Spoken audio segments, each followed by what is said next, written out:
Hey everybody, today we are talking about house hacking, which is a very popular strategy both in the UK and in the US, and also how you get lending to do house hacking and just generally Airbnb and lending in general. And this is one of the things that many people talk about. They go, I want to get into short-term rental. I just don't have the money to do so necessarily now. So what we're going to be doing is diving behind the host with a very special guest who's going to be talking us through this subject today. And if you haven't heard of the Loosely podcast before, or this is your first time listening, what we do is we give hosts the tools, the tactics, the training, and most importantly, the confidence to go out there and get more bookings. And we do a mini series where we dive into a host's journey, which is exactly what we're doing today to help us answer that question. My name's Liam Carolan, and today we're going behind the host with Drew Hittner, and he is from HostLoan.co. So you can go and check out HostLoan.co. But before you check that out, let's get Drew's story and find out much more about how he does his house hacking and some of the truly amazing tips. Let's dive in.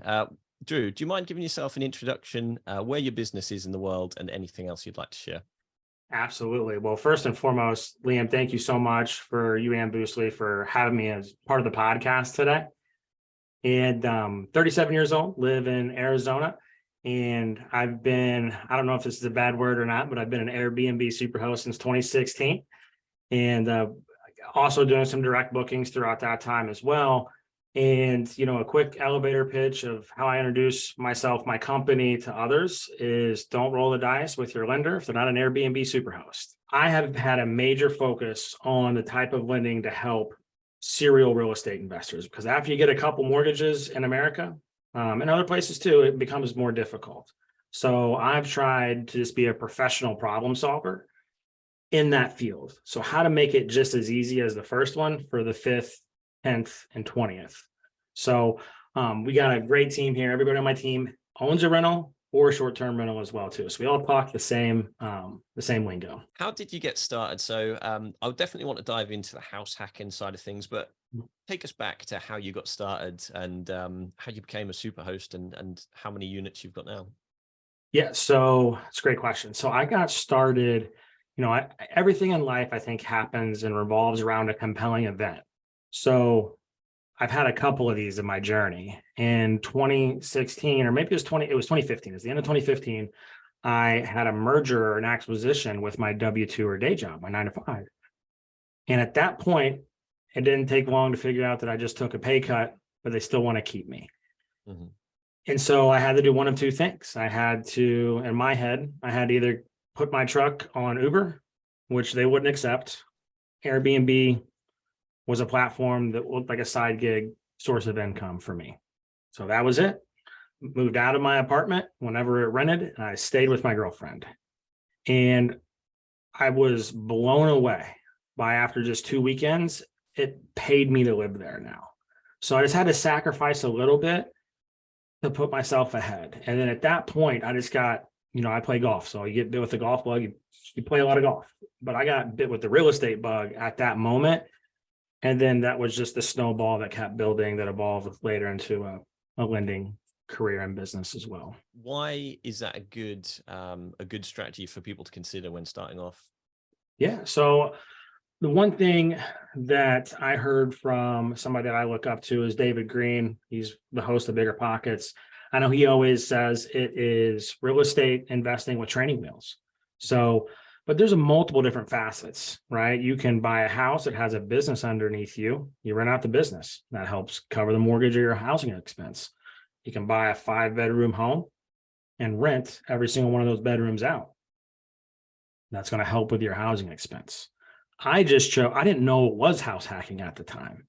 I just knew I needed to save money.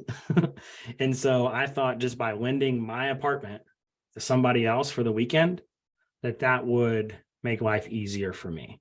And I didn't find out until about 2 or 3 years ago, that's actually called rental arbitrage. So I just thought I was subleasing my apartment at the time, but that's house hacking, right? Technically I was apartment hacking, but it's any way that you can generate income off of a property that you live at to either pay you money to live there or just kind of offset your housing expense. what does the business look like now? How many units do you look after? And then we'll segue into the lending side of things. Yeah. So right now I have 7 units across 3 states that I proudly like to say I self-manage between 3 and 4 hours a week right now. Wow. One of those units just had a major flood 3 weeks ago, so I'm fighting that. But my team has been amazing there. I wouldn't be able to do it without them. I've been up to as many as 14 units. I sold some in 2021 and the beginning part of 2022.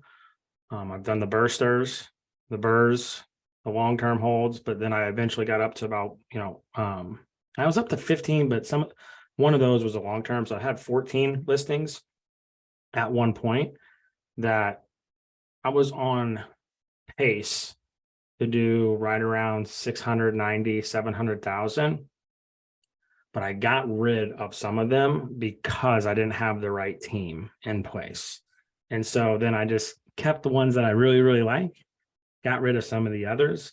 And then with some of those proceeds, what I did was snowball that into my next big venture, which is the, short-term vacation friendly, I guess mortgage company is what you could call it. What would you say to somebody who's looking to be able to spend the same sort of time on their business per week as you're spending there while managing successful properties across, a number of different states? What's the secret sauce? Find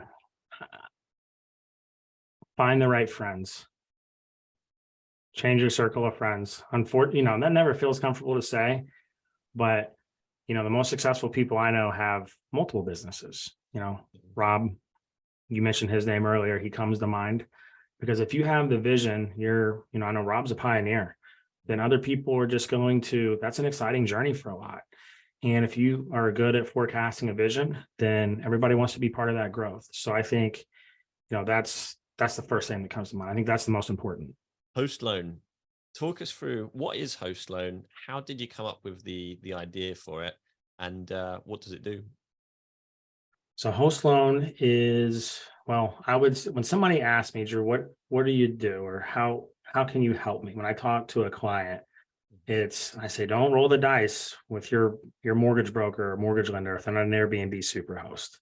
And, there's all types of mortgages out there, right? And there's all types of mortgage companies out there. I just chose this hyper focus on one niche. There's reverse mortgages, there's government loans, there's non-QM, there's hard money, there's private money. I just chose to focus on the product that would best fit me. And so I'm a host and I did loans. So there cometh the name, right?